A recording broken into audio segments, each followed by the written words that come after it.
La la la la la la la la la la la la la mhm mhm la la la la la la la mhm mhm mhm la la la la la la la la la la la la. If you happy happy happy clap your hands. If you happy happy happy clap your hands. If you happy happy happy clap your hands, clap your hands. If you happy happy happy clap your hands.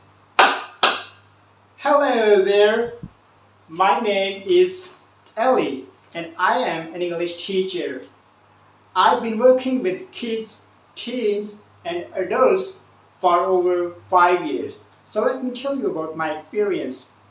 I really love children and I am extremely happy to teach them English. Same thing, professional development is very important for me.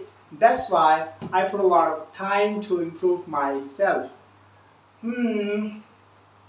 As for my other hobbies, I really love traveling because I like many new countries and meeting new people.